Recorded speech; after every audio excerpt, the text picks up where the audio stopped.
Introduction. CSS stands for Cascading Style Sheets. CSS is used to describe the look and formatting of a document written in HTML. CSS allows control over layout, color, fonts, and other design aspects of a web page. Text styling is a fundamental feature of CSS. Using CSS to style text with italics, the font style property in CSS can be used to make text italic.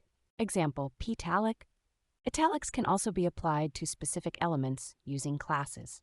Example, italic, font style italic, and in HTML, italic text. This text will be italic. Tips and tricks. The important declaration can be used to override other conflicting CSS rules. Example, p, italic important.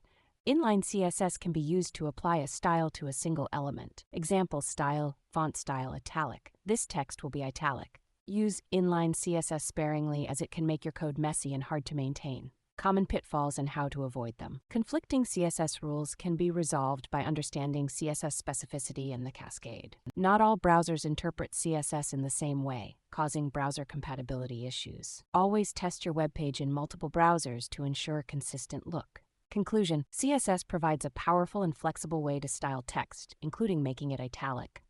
Understanding how to use the font style property allows effective use of CSS. The key to mastering CSS is practice.